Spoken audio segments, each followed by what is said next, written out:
നമ്മുടെ രാജ്യത്ത് സംഭവിച്ച ഒരു കാര്യം ഇതോടൊപ്പം ചേർത്ത് നമ്മൾ കാണണം. രാജ്യത്തെ ഭരണഘടനാ സ്ഥാപനങ്ങളെയെല്ലാം തങ്ങളുടെ കാൽക്കീഴിൽ കൊണ്ടുവരിക, ആ ഒരു നിലപാടാണ് സംഘപരിവാർ പൊതുവെ സ്വീകരിച്ചിരുന്നത്. അതിൻ്റെ ഭാഗമായി ഓരോ സ്ഥാപനത്തിൻ്റെയും സ്വതന്ത്രാവസ്ഥ ഇല്ലാതാക്കുകയാണ് ചെയ്തത്. ഇപ്പോൾ തെരഞ്ഞെടുപ്പ് കമ്മീഷൻ്റെ രൂപീകരണം, അതുമായി ബന്ധപ്പെട്ട് ഉണ്ടായ പ്രശ്നം ഈ ഘട്ടത്തിൽ നമ്മൾ മറന്നു പോകാൻ പാടില്ല. സുപ്രീം കോടതിയുടെ ചീഫ് ജസ്റ്റിസ് കൂടി ഉൾക്കൊള്ളുന്ന ഒരു സമിതിയാണല്ലോ തെരഞ്ഞെടുപ്പ് കമ്മീഷൻ അംഗങ്ങളെ ശുപാർശ ചെയ്യാൻ നേരത്തെ നിയോഗിക്കുന്ന അവസ്ഥയുണ്ടായിരുന്നു. എന്നാൽ ഏകപക്ഷീയമായി സുപ്രീം കോടതി ചീഫ് ജസ്റ്റിസിനെ ഒഴിവാക്കുന്ന നില സ്വീകരിച്ചു. സുപ്രീം കോടതി ചീഫ് ജസ്റ്റിസ് നമ്മുടെ രാജ്യത്തെ പരമോന്നതമായൊരു ഭരണഘടനാ പദവിയല്ലേ. ആ പരമോന്നതമായ ഭരണഘടനാ പദവിയിൽ നാം പൊതുവെ പ്രതീക്ഷിക്കുന്ന നിഷ്പക്ഷത, അതിൻ്റെ ഭാഗമായുള്ള കാര്യക്ഷമത, അതോടെ ഉള്ള ഇടപെടൽ വരുമ്പോൾ ആ ഇടപെടൽ പാടില്ല എന്ന നിലപാട് കേന്ദ്ര ഗവൺമെൻറ് എടുത്തത് എന്തിനാണ്? തങ്ങളുടെ ഇംഗിതമനുസരിച്ചുള്ള കമ്മീഷനാണ് വരേണ്ടത്. കമ്മീഷൻ തങ്ങളുടെ ആജ്ഞാനുവർത്തികളാകണം.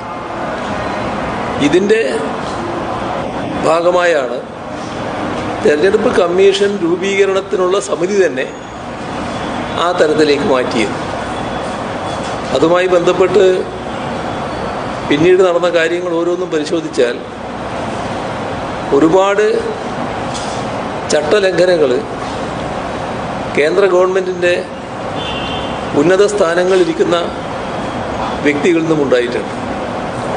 പ്രധാനമന്ത്രിക്കെതിരെ അടക്കം ആക്ഷേപങ്ങൾ ഉയർന്നു വന്നിട്ടുണ്ട്. ആ ഘട്ടത്തിൽ ഒന്നിൽ പോലും തെരഞ്ഞെടുപ്പ് കമ്മീഷൻ ഇടപെട്ട് തെരഞ്ഞെടുപ്പ് കമ്മീഷൻ്റെ നിഷ്പക്ഷത വ്യക്തമാക്കുന്ന നിലപാട് സ്വീകരിച്ച അനുഭവം രാജ്യത്തിനില്ല. ഇപ്പോൾ പച്ചയായി തന്നെ തെരഞ്ഞെടുപ്പ് രംഗത്ത് പറയാൻ പാടില്ലാത്ത രീതിയിൽ ഒരു പ്രത്യേക മതവിഭാഗത്തെ കുറ്റപ്പെടുത്തുകയും പ്രത്യേക വിഭാഗത്തിൻ്റെ വികാരം കുത്തിയിളക്കത്തക്ക രീതിയിൽ വർഗീയ പ്രചരണം നടത്തുകയും ചെയ്തിരിക്കുന്നു. അങ്ങനെ നടത്തിയത് പ്രധാനമന്ത്രിയാണ്. അപ്പോൾ സാധാരണഗതിയിൽ ഉടനെ ഇടപെടേണ്ട കേസാണിത്. പക്ഷേ ഇടപെടുന്നില്ല. തെരഞ്ഞെടുപ്പ് കമ്മീഷൻ അതിൻ്റെ നിഷ്പക്ഷത ജനസമക്ഷം രാജ്യത്തിന് മുന്നിൽ ബോധ്യപ്പെടുത്തേണ്ട ഒരു ഘട്ടമാണിത്. കാരണം അത്ര പച്ചയായാണ് ചട്ടങ്ങൾ ലംഘിക്കപ്പെട്ടിട്ടുള്ളത്. അപ്പോൾ പ്രധാനപ്പെട്ട രാഷ്ട്രീയ പാർട്ടികൾ, CPM-ന്റെ ജനറൽ സെക്രട്ടറി സഖാവ് സീതാറാം യെച്ചൂരിയെ പോലുള്ളവർ പരസ്യമായി തന്നെ പറഞ്ഞു തെരഞ്ഞെടുപ്പ് കമ്മീഷനോട്, നിങ്ങളുടെ നിഷ്പക്ഷത തെളിയിക്കേണ്ട ഒരു കാലമാണിത് എന്ന്. എന്നിട്ടും ഇതേവരെ കമാന്നൊരക്ഷരം തെരഞ്ഞെടുപ്പ് കമ്മീഷൻ്റെ ഭാഗത്ത് നിന്നുണ്ടായിട്ടില്ല. ഇത് ദൗർഭാഗ്യകരമായ അവസ്ഥയാണ്.